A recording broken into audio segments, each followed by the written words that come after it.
So welcome again, Mr. Dan Brown.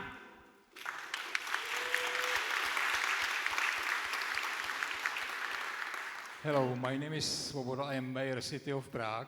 I welcome you really cordially in our city, and I hope that your living here will be nice like your box. Thanks a lot. Thank you very much. Thank you. Já bych jenom přidal několik slov, tak aby všichni věděli, proč jsme tady.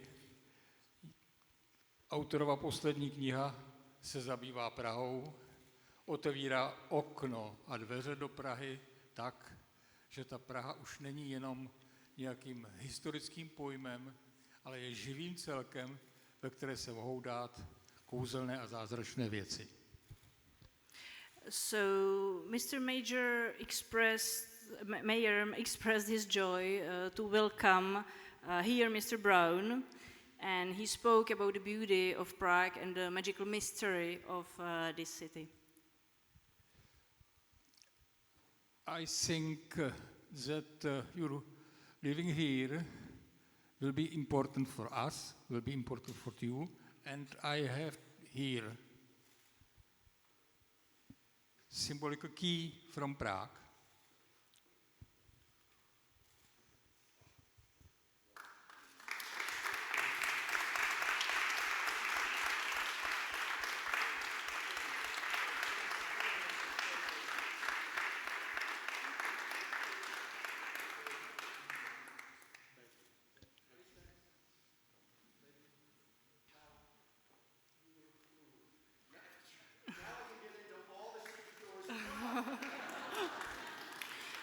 So thank you very much, Mr. Mayor.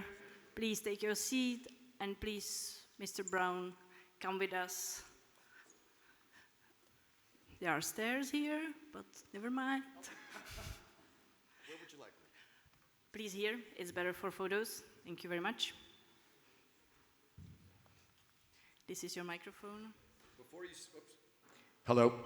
Before you say anything, I just have to tell you, of all the press conferences I have ever done, this is the grandest. Okay. We are very happy having you here with us. Thank you again to arrive here in Prague. And for the very beginning of the press conference, of course, I guess you won't tell us the secret of secrets. So I would like to ask you what you wish readers to take from your book, to remember from your book. Well, above all, I hope that readers remember how much fun it is to read. And that's one of the exciting things. I've met a lot of young people here in Prague who have now read the book and have said, I forgot how fun it is to read. I'm telling all my friends to put away their phones and to read again. So that's been very gratifying. And of course, I hope, above all, that those who read the novel who have not been to Prague fall in love with the city as much as I have. And I promise you, I've urged them to come in the winter to try to spread out the tourists over the year. Why did you decide to set your novel in Prague? You already told it many times, but I think that maybe some of the participants haven't heard it. The primary reason that I decided to set the book in Prague is that I love to use location as a character. And as a character, Prague is perfect for Robert Langdon with cathedrals and crypts and secret passageways. But also, when I knew that I was going to write about human consciousness, it also led me to Prague. Prague, as I'm sure many of you know, since the days of Emperor Rudolph II in the 1500s, has been the mystical capital of Europe. And this is a place where all of the mystics and scryers and alchemists and Kabbalists and magicians came to Prague to try to communicate with a great beyond. And ever since then, there's been a mystical air to the city. You can feel it walking across Charles Bridge late at night. You did a huge research writing your book. Was there something interesting or surprising even for you didn't know before? How long do you have? 45 minutes. You know what? This is a city full of secrets. I tried to include many of them in the novel. There are many yet to discover, so I plan to come back here many times. And actually, I've already discovered one thing that was not in the book about Charles Bridge, founded on a very auspicious day that is a palindrome. It's a date that's read forward and backwards. That is something I didn't know that was discovered by a good friend of mine. I'm thinking we need to go back to press and put that in. I don't want to stop our enthusiastic audience from asking questions, so now it's up to you. If you want to ask any question, just please raise your hand and wait for the microphone. I can see here a gentleman in the first row. He was the first, so please give him the microphone and he will ask you questions. Thank you. Hi, Dan. Adam Shaya from Poland. I have maybe that's not the best question because we are in Prague, and I'd like to ask you, had you considered any other countries to set this book? This is Sonia Draga from Poland, your Polish publisher. I recognize Sonia, my wonderful Polish publisher. Have I considered other locations? Well, there is a church in Krakow, I believe, that has a very interesting blue ceiling with stars that have symbolic meaning. And that is certainly on my perhaps one-day list. But at the moment, I'm just exhaling after having written this book. It took many, many years, and I have The Secret of Secrets and Prague in my mind at the moment. And in a month or so, when I'm done with book tour, I will turn my head to what's next, and you never know. I can see there, lady, if somebody can give her a microphone, and we can already prepare a microphone for a lady there in the left to Hello, Mr. not be Brown. wasting time.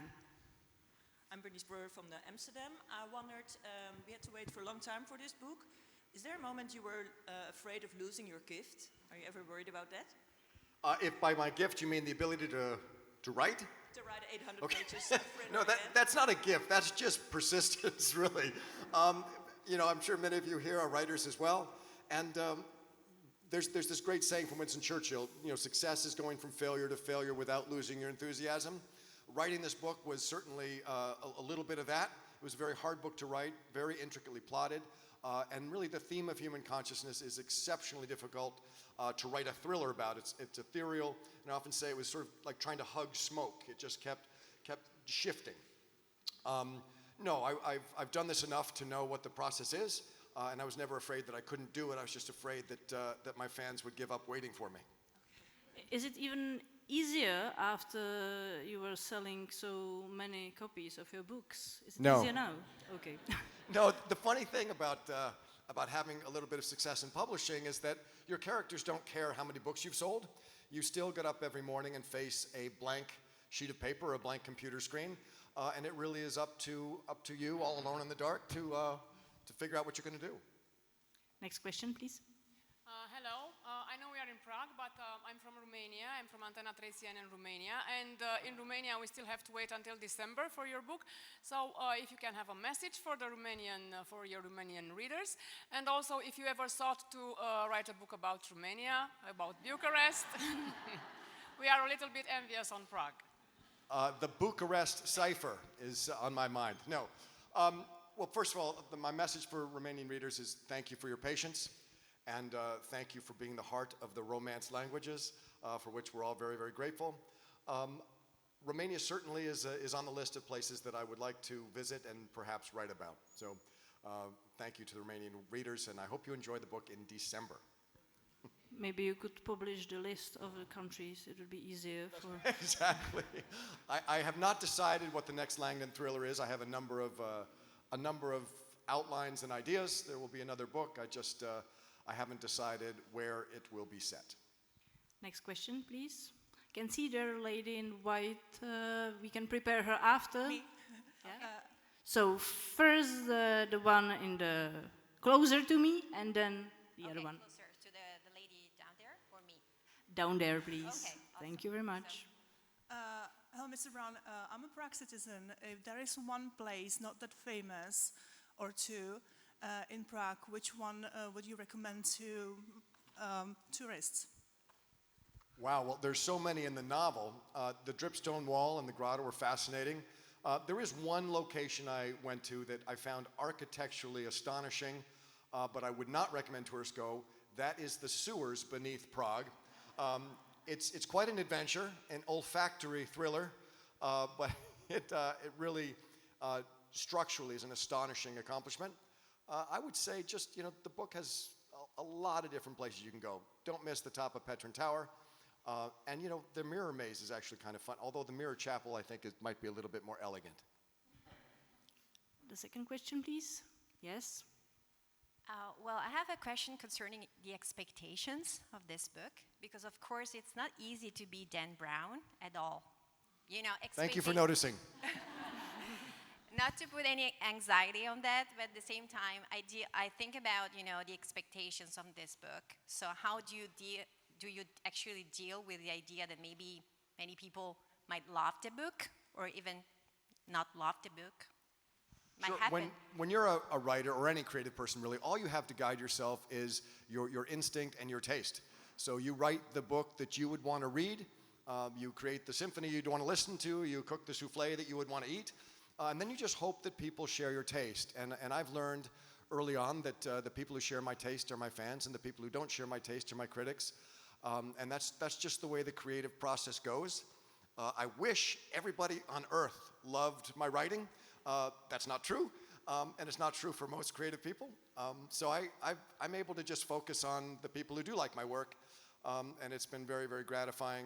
I'm so excited to share this book with the world, and this, of all the tour stops, is by far the most important to my heart, just because this is where I've been in my mind for the last 8 years.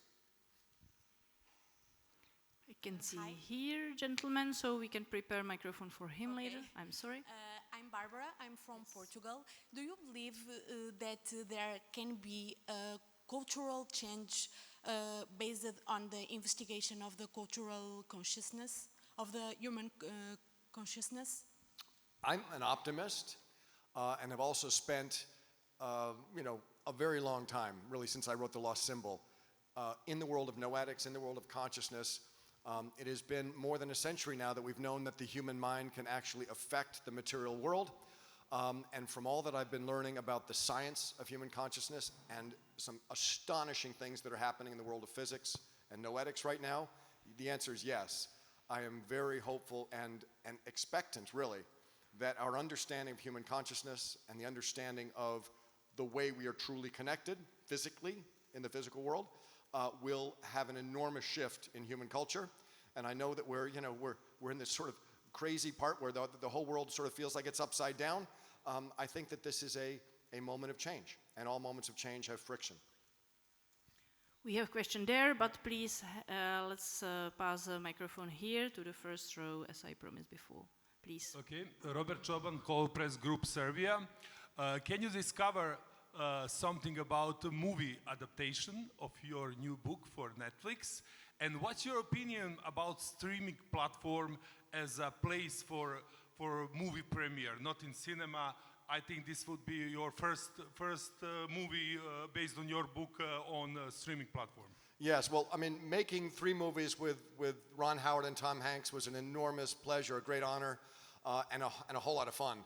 And one of the challenges that they had making the movies was taking complicated books and fairly long books and turning them into 2-hour movies. And one of the things I'm so excited about at Netflix is that we are going to make an 8-hour movie. It will be 8 one-hour episodes that tell the whole story of The Secret of Secrets. And I'm working with the great Carlton Cuse, who some of you may know did Lost, did Jack Ryan, and a number of other things. But the thing that's most exciting about Carlton, beside the fact that he's really smart and a nice guy, is Robert Langdon teaches at Harvard, and Carlton went to Harvard, so I feel like he will really understand the character. How much do you contribute in the creating process of writing scenario for films or a series now? I'm not the type of person who will tell Ron Howard how to make a movie, Tom Hanks how to act, Netflix how to make a TV show. If they ask my opinion, I will certainly give it. I've read the first 3 episodes, the scripts for the first 3 episodes of this series, and I'm happy to report not only are they exciting and really preserve the heartbeat of the story, but they feel honest. They feel like they're taken right out of the pages of the book, and I know my fans will really, really appreciate that, and I know that I do. Next question, please. Hello, Jacek Cieślak, Rzeczpospolita, Warsaw, Poland. I would like to ask you about probably the main bad character of this novel. we can say bad character is CIA. Did they try to block this novel? I'm only kidding, of course. I was going to tell you. Never mind. Have you got any contacts with CIA? Does CIA follow you? What do you think about this topic? Not as far as you know. Maybe it's important to say that you are not a character of the book, you are a writer, right? I'm Maybe just- it's happening to the character. These are fictional characters. Thank you. So, next question, please. It's there. Thank you. Hi, my name is Nilay. I am from Istanbul. You wrote already about, kinda. I wonder that, did you lose someone you love? Because after I lost my father, I thought so much about this kind of topics. It's a very interesting question, and the answer is yes. Right as I began writing this book, and I was thinking of writing about human consciousness, but I wasn't sure, I lost my mother 8 years ago to leukemia. And like all of us who have lost someone we love, I asked the question, what happens when we die? It's that particular question is the great equalizer for all of us. It doesn't matter what country we're from, what we believe religiously. We all are afraid of death. We're all curious what happens when we die. And if you had asked me 8 years ago what happens when we die, my answer would have been absolutely nothing. It is total blackness, full stop. It's as if a computer cable to a computer has been cut, and there is nothing more. 8 years later, having spent 8 years talking to physicists, noeticists, thanatologists, people who've had near-death experiences, and reading everything I can on the topic, I've come out the other side with a strong belief that human consciousness in some form does survive the death of the body.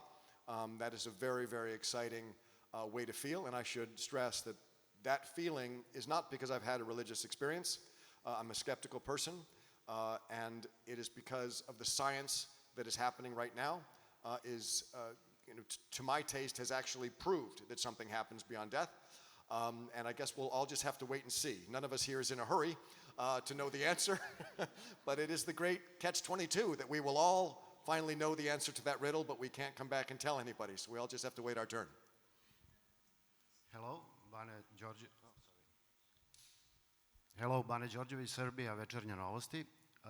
Can religion and science cooperate? And Yes, speaking of my mother, she had this great saying that science and religion are just two different languages attempting to tell the same story. And what's interesting in science, I'm sure many of you here have studied science, the further into science and mathematics and physics you travel, the more it starts sounding spiritual. You're starting to have faith that particles will appear, things are being created out of nothing. It's all quite mystical at some level. I do believe that science and religion can absolutely coexist and can cooperate. They are, after all, trying to answer those questions that escape us. It's a little tricky with religion because religion has done so much good in the world.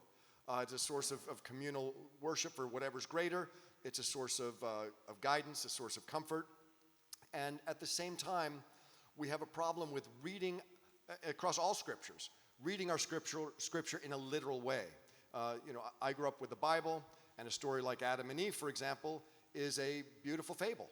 It's a beautiful story from which we can learn. The challenge comes when we read it literally. And we say, well, if that happened, evolution can't have happened. And so we need to remember that the guiding force in religion is metaphorical, not literal. Please here. Hello, my name is Monika. I'm from Slovakia. For someone who's never read your work before, why should they read Secret of Secrets? It would be polite.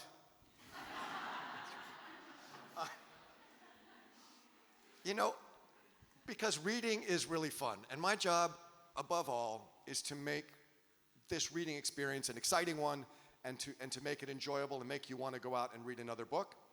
Beyond that, I really hope to spark dialogue and curiosity on this topic of consciousness, on the science of consciousness, on the mysteries of Prague, on the beauty of Prague. So I think it's important, really, primarily, to remind ourselves just how much we can learn from books and just how much fun it can be to run through a book, above all. And next question, maybe you mentioned it. How many times have you been in Prague, and how deeply do you explore this city and the places where your stories take place? I was told that I'd been here 7 times. I didn't know the answer, but somebody had accessed some sort of data about who's come into the country. Yes, I've explored Prague in depth. I have an absolutely wonderful publisher here, and the people at the publisher have been incredibly welcoming and incredibly helpful in showing me the real Prague and making sure that I got everything right. I absolutely love this place. Everyone has been so welcoming, and it's an astonishing history. As somebody from the U.S., the history of Prague is so different from the last 230 years of my country that it is just astonishing to see what is here and how beautifully the culture has survived and continues to thrive. And so I'm honored that you would even welcome me here, and I'm so happy I was able to write about it. We have one more question here in the first row, but first let's give a chance to journalists in the last row. I saw there are some hand raised. It's in the middle, okay, so let's try the middle. Thank you. I'm Katarina, I'm from Slovakia. I would like to ask you, you visited many places in Prague, but also have you read some Czech authors, some writers, and which are your favorite ones? I read almost exclusively nonfiction, and of course I read it in translation. My Czech is not very good. I think I can say ahoy and, oh no, dekwe? Dekui. Oh, not very good. Good. Langdon speaks better Czech than I do, and his Czech's also quite poor. So I guess all I can tell you is that I have read a lot about the Czech Republic. I've read a lot about Prague, and I'm embarrassed to say, as an author, I can't remember who wrote the books. You have in your book many stuff from a Czech culture, also some food. Did you try it all? I tried it all. I like some things more than other things. Tell us about it. Okay. What is the name of the pig jelly? Tlačenka. I didn't love that. Me neither, it's okay. I thought it was a cultural experience. I've tried as many things here as I can, and certainly Peter and Milan and I at my publishing company have had just incredible meals out, and many things I can't pronounce, but they're delicious. Thank you very much. Next question. Do we have microphone somewhere? Please raise your hand if you have a question. There is a gentleman and there is a gentleman, so please first this one and then the man in the fifth row. Hello, Please. Mr. Brown. I'm Andrzej from Forbes magazine. I wanted to ask about your cooperation with your editor, Jason Kaufman. Could you tell us a little bit about it? How often do you exchange the text and the passages, and how does it work for you? Well, Jason Kaufman, a.k.a. Jonas Falkman in the novel, happens to be here in the Mirror Chapel at this very instant. Why don't you stand up? Okay. Ladies and gentlemen, my editor for this book and all of my books, Jason Kaufman, who is in the novel as Jonas Falkman and has a very, very bad day, and I'm sorry, Jason, for that, but he handled himself well. And Peter, why don't you stand up too? Yeah. Peter is my editor here in the Czech Republic. Milan? So, it's funny. We all think that writing a novel, it is a solitary job, but it takes a village to bring a novel out to press and to have people be able to read it. And these two gentlemen are absolutely critical in that process for this book. So thank you both. And thank you, Milan. Maybe, gentlemen, would you like to say a few words about the collaboration with Mr. Brown? I will hand you a microphone if you want to say a few words. Well, it's been a great honor for a long time. Dan and I are great friends, and we've done many books together, starting with Angels and Demons. I don't think any book editor's dream is to become a minor action hero, but my dream has come true, so it's always a lot of fun. We've had a great time with the Jonas Falkman character, and clearly Robert Langdon needed an editor, and he has one. Okay, I mean, my role was just a minor thing, and I was like lucky enough to be a small part of what is an astonishing project, and I was very thankful to Jason and especially to Dan for, sort of letting me in and giving me a peek of what it actually means to produce a great novel that really captures the hearts of millions or tens of millions all over the world. So thank you guys for that. Thank you, Dan. Thank you for your answers. And we have another question somewhere prepared, I think, right? Hi, I'm Maya from Croatia. You spoke with a lot of book. How did you choose who you speak to, and did you understand everything they said? Her mic went off for a while. So what was the question?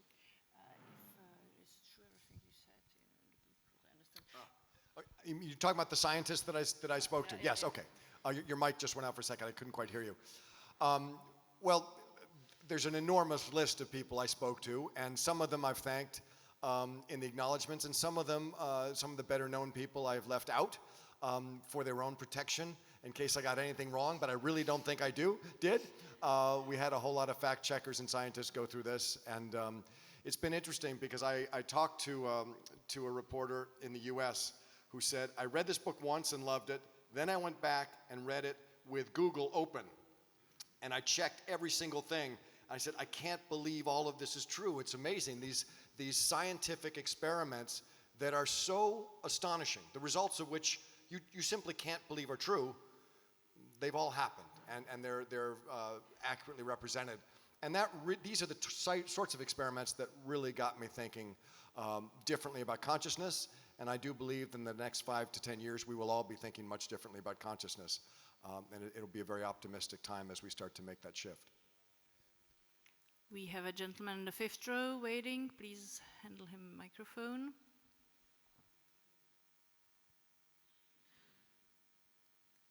Yeah, and the floor is yours. Howdy, I'm Martin from Slovakia, TVO. Great to see you again, Dan. And symbolically, just after 1 month. I thought you looked familiar. Nice to see you. Yeah, the same to you. You mentioned at the very beginning of the interview a fact about Charles, which you find out later on, but were there any details within the book about Prague you had to leave out even though you loved them? Oh, there were many, many things I had to leave out of this book, many having to do with Prague. There were entire scenes, entire characters, entire concepts that came out. My job and my editor's jobs are to make sure that everything in the book serves the plot. You don't want to read a book where you want to know what happens to the character, but they take a long 10-page left turn to tell you about the history of Prague Castle. The history of Prague Castle has to be feathered into the action such that you learn about it, but it doesn't interrupt the romantic story, the adventure story, the treasure hunt, whatever happens to be going on. So there were many, many things about Prague that had to come out. But the things I loved the absolute most, we found a way to somehow get them in there. But yeah, I would say that for this 200,000 word book, there were 1 million words written at one point that ended up on the floor. Next question, please raise your hand. There is a gentleman. Yes, and then the lady. Thank you. My name is Vlad Anshir from Wired magazine. You mentioned that your view of consciousness has changed over the past 8 years while writing the book. Can you tell us if there was one study, a book, or an interview with a scientist that was the moment when it was like an aha moment for you when he said, there's something more? There were, and again, I'll say it just one more time, that this was not a religious experience. I did not have a near-death experience. This was based on science. There were some experiments that are described in the book. One of them has to do with precognition. There's an experiment in which, I won't go through the whole experiment, it's in the book, and if you read it, you know what I'm talking about, in which it is clearly shown that the human mind will react to an image before an image has been displayed. And you say, if you're looking at a computer and your brain reacts to an image and the image shows up after that, there really are only a few ways to interpret that I understand. One is that the brain is actually creating the image or deciding what image will be shown. Another is that somehow we are precognitive and can perceive what is about to happen. And the other, which I have talked to a bunch of physicists about and I still don't understand, is that time moves in two directions. That is beyond me. I mentioned it briefly, and Langdon doesn't understand it either and is very open about not understanding it. Those are the sorts of things that you step back from and you say, well, if scientists are saying this is how reality works, then clearly my interpretation and understanding of reality is incorrect. And there was a time when we believed the Earth was the center of the solar system. We had a geocentric model, that's how it felt to us, but Copernicus came along and said, wait a minute, that star's in the wrong place, that planet is arriving too early, and we said it's time for a new model. And I look at all these experiments in the book as those anomalies to our current model of consciousness, and I really believe that that is the moment we are at in this history when we are going to create a new model of consciousness that starts to erase these anomalies. Sudden savant syndrome was another one. When a kid in Arizona gets hit in the head with a baseball, wakes up speaking fluent Mandarin Chinese. It is utterly impossible in our current model of consciousness that sudden savant syndrome happens, and yet it happens. It's medically documented around the world. People who get in a car accident and suddenly be a virtuoso violinist having never seen a violin. These are the sorts of things that let me know that something about our model is not working and that my understanding of consciousness is incorrect. Next question, please. What was the main challenge? Was the sorry. What was the main challenge? Was the interpretation? Was the research? I don't know. And after these 8 years, what do you feel? Because Relief. everyone or almost everyone can read it, right? You know what? It's just in reverse. How do I feel now? I mean, relief isn't the right word. I feel very, very gratified that the book is out and so many people are just loving it and enjoying it and going on the same journey emotionally and intellectually that I had writing the book. The real challenge was, without a doubt, the research. Getting to the point in consciousness that I could understand what was happening enough to talk to specialists about it. And then from there, understand enough of what they were saying to present it in a way that anybody could read it, anybody could understand it. And that really is a challenge, to simplify complex topics into language that Robert Langdon can understand, he's not a scientist, and therefore into a language that my readers can understand. I can see 2 people there, and then the last row finally will happen. Thank you. It's me again from Amsterdam. You mentioned in the beginning that you like people to experience how much joy it is to read. I have some children in their 20s, they really feel like it's a big step to... so I wonder, like, aren't you hesitating to write a book for 800 pages? It could scare young people especially away to even try. I've seen the stuff that young people watch on TV, and that to me is really scary. I don't think an 800-page book is all that scary. You know, you look at books like Harry Potter. I was so happy to see kids reading books that thick. You know what? They don't have to read the whole book. That's what I always tell a kid. And of course, they always do. If you've written a good book, they will get into it. Ask them just to read the prologue and the first chapter. And say, after that, you don't have to read anything. And if I've done my job, they will finish the book. You can read your Wild Symphony, no? They can also read my children's book, Wild Symphony. Next question, please. The gentleman there. Yeah, hello, sir. I'm Veselin Vačko from Publico, local news service. Speaking of 1 million words, it takes some grit and persistence. Can you tell us a little bit more about your writing routines, how you keep focused, and physically how you manage to finish a book like this? Sure. Well, thank you for acknowledging how, I mean, it's a very long road and it takes an enormous amount of dedication and persistence. I write 7 days a week. I start around 4 o'clock in the morning. That's a way to signal to myself it's the most important thing I'll do that day. I stay away from the internet first thing in the morning. I ignore the email and whatever's happening in the world, and I go straight to work. I really do believe that the mindset that you have in your final REM cycle of sleep, where your brain is dreaming, creating something out of nothing, is the mindset that is incredibly helpful to harness as a writer. So I move directly to my desk in that mindset where my brain's creating something out of nothing. I write 7 days a week because I found it's kind of like pushing a boulder up a hill. If you completely stop, it's very hard to get it rolling again, so you just keep it rolling, even if I have a busy day and can only write for an hour. But normally I get up at 4, I will write until 11 or 12. I write a lot of hours. I have an hourglass on my desk, and every hour, when it runs out, I do push-ups or sit-ups or stretch or just do something to stay physical. And actually, I got so involved in this book that I started ignoring my hourglass. And I had to actually install a program on my computer that every hour, everybody should get this program, it's called Timeout. Every hour, your computer dims for 30 seconds. There's nothing you can do about it. And so it'll start to dim, and I'll be in the middle of a thought and be panicked trying to finish it before the computer goes black. And after that, I will do the bit. I'll have some lunch and get a little exercise, do the business of writing, talking to agents and lawyers and publishers and that sort of aspect of the writing. And at night, if I have any energy, I'll do a little reading for the next day. And if not, I'll get together with friends and have a peaceful, relaxing dinner. Please, now the journalists on the last rows, first on right and on left. Yes, the floor is yours. Hello, Jonas from Seznam Správy. Thank you for having me. I have one question and then one smaller question. The first one is, how do you stay optimistic? Because I think you said that in 5 years' time we'll be, happy about some discoveries. And at the same time, you said the world's upside down right now. So it's kind of conflicting to me. How do you stay optimistic? And the small question, so that you don't forget, how did you find about Bunker Folimanka? Because it's so you can't see it really. Okay.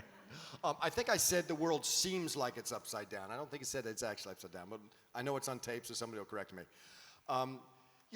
It's important to remember that evolutionarily the human species evolved because we were able to protect ourselves from danger. So we are predisposed to look at evil, danger, anything dark. If you're out in a field with flowers and trees and beautiful things, and there's a lion sitting off in the distance, all of your attention is on that lion because it's the one thing out there that can hurt you. And that's why our news media and our minds focus on all the horrors of the world, and there are plenty. It's important to remember that statistically, the horrors make up a tiny sliver of what is happening in this world. And yes, there are great horrors, and there are people who are in danger and in great distress, and they require our compassion, our help. And at that very same moment, there is enormous parts of the world that are filled with love and peace. So I think it's just important to remember that 99% of what's happening in the world is positive. There's far more creative power than destructive power, and above all, there's far more love in the world than hate. Next question there, please. Do we have microphone prepared? I saw 2 hands up. Maybe I was mistaken. So if you want to. Sorry, and the bunker? Not bunker. Okay, The sorry. bunker. I'm not sure I can answer that question. I know the answer. I'm just not sure I can tell you how I found out about the bunker.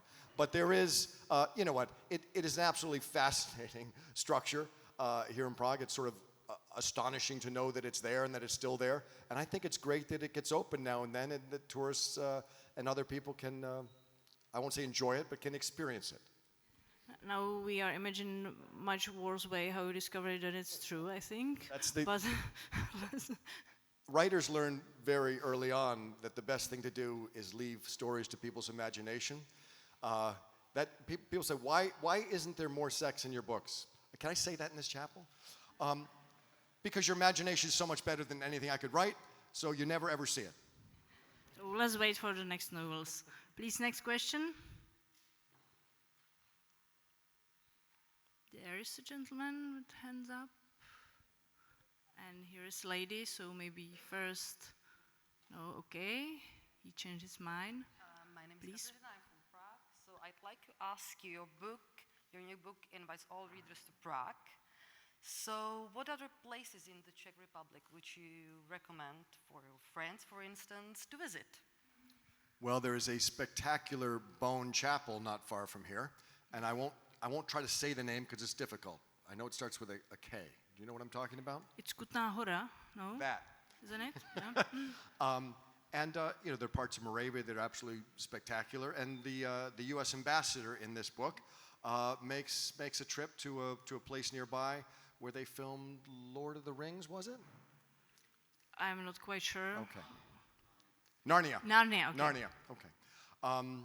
But I have many things left to see in the Czech Republic, and finally this book is done. I have a little bit of time, and I am going to come back under the radar. And my editor here and I'm going to get a tour of the Czech Republic that, you know, of all the things I've missed so far.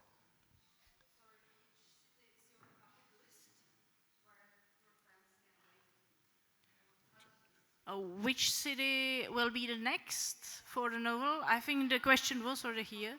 I don't for know. Visiting. I don't know the answer to that. On book tour, my agent will tell me. Where are we headed next? Copenhagen. That's where we're headed next. I just go where they point me. Next question, please. I can see a hand there.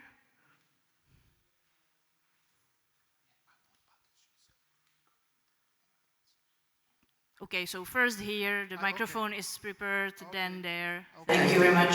Now I have two questions. First of all, I would like to ask you about the security during your writing. It's also a very important part of your newest novel. Is your computer connected to the internet during the writing, or the document is on server on Penguin's Random House? How it's working? And the second one, for the previous book, your previous book were published 8 years ago with Robert Langdon. Should we wait for the next one also 8 years? It will be earlier. Thank you. Well, my agent is in the front row, and so the answer is you will not have to wait 8 years. I promise, I promise, I promise. It was something like chop chop down. A little bit of question answer, something like that. No, I mean, it is certainly not my intention to spend the next 8 years writing a novel. This was unique, so I would hope the next book is much faster. That's my anticipation. Now, as you asked a lot of very specific questions about my computer security. Are you a hacker? Are you looking for IP addresses? What are you? Just want to be sure. No, I mean, I obviously have computers in the house that are connected to the internet, but my writing computer is not. That is entirely offline. And you know, when Jason and I exchange files, which is almost daily, we have a very specific way of exchanging files that makes it virtually impossible for anybody to even know that it's happened. We're both on the phone, and there's a place on the internet that we drop a file. I drop it, he pulls it off, and it immediately gets deleted. And he's very careful with the files on his end as well. And that's, you know, so far so good. You know, this novel made it out with no leaks. We have great translators all over the world who were very careful. And those who read it in the press had non-disclosures, and they were all honored, and I'm very grateful for that. So here we are, you know, a week after publication, and no problems. Another question back there, please.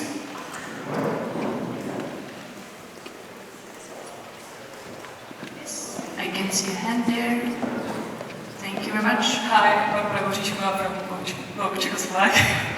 I wanted to ask, I'm looking forward to reading your takes on consciousness, because consciousness is something I thought about a lot when I was depressed. But also, how have you managed to balance your skeptical side, or maybe critical side, and believing in something greater? I know you spoke about different studies, but how do you manage being critical and skeptical and believing?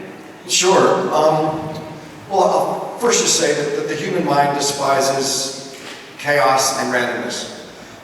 We don't like to think that things are random. When I was a kid, I lost a friend of mine when I was 7 years old to leukemia, and I remember going to the church service, and the priest said that this was part of God's plan. And I had two thoughts. One is I hated the plan. I thought it was a really bad plan.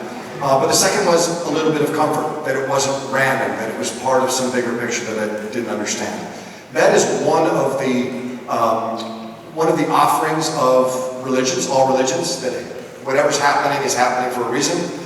It's also the offering of conspiracy theory, why people gravitate toward conspiracy theory. They're related to the same thing, that we don't like to think events are random. Somebody is driving the bus. For better or worse, somebody's driving the bus.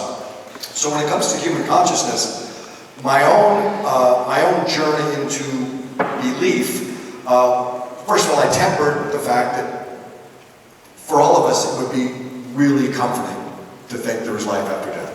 So it's something you want to believe.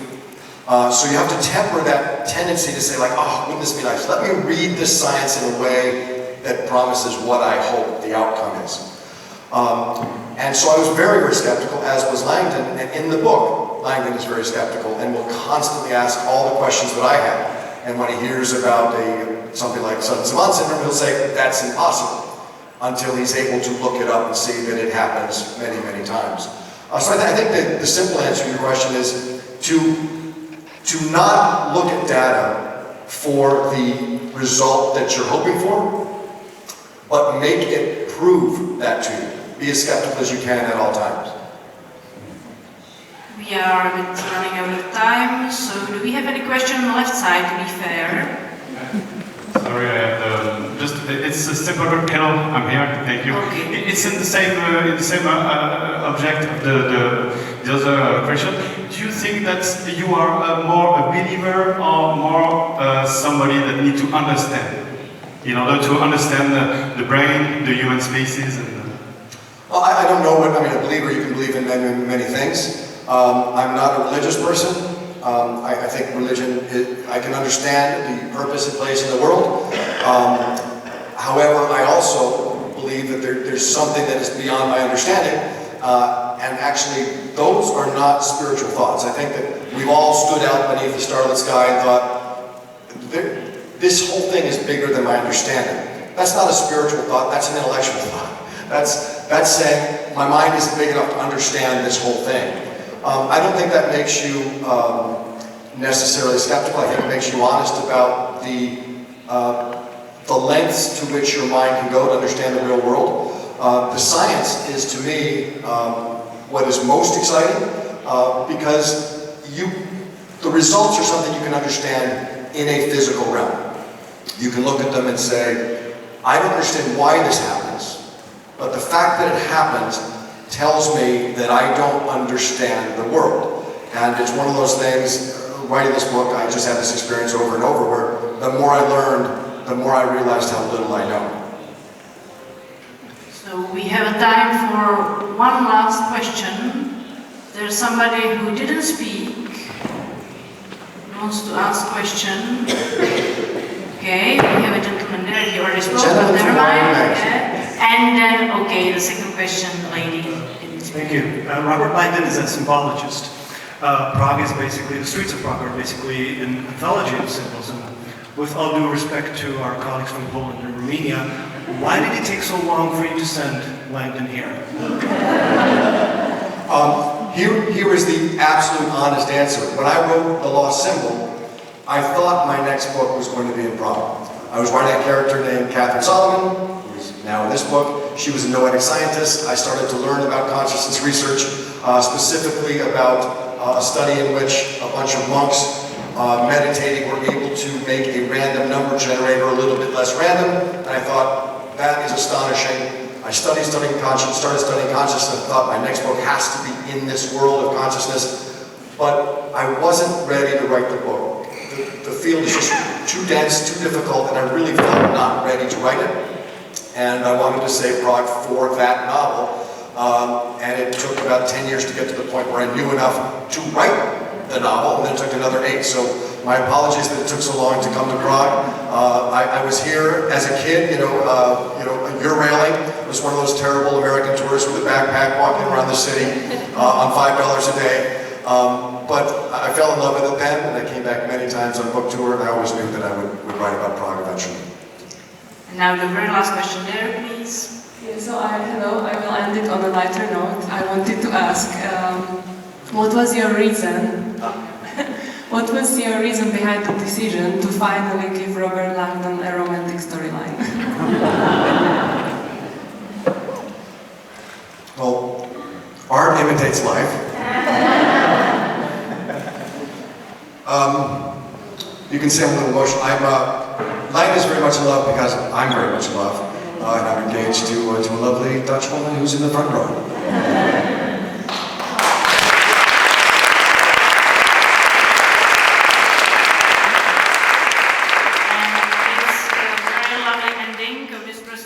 Thank you very much for your answers, being here with us. Thank you very much for your kind participation. You can meet again with Mr. Brown today evening in the large hall of Lucerna if you have a ticket, because tickets were sold out in one day. And now the promised 20 minutes for photographs. Please move to the collecting. Thank you all very much. Thank you very much.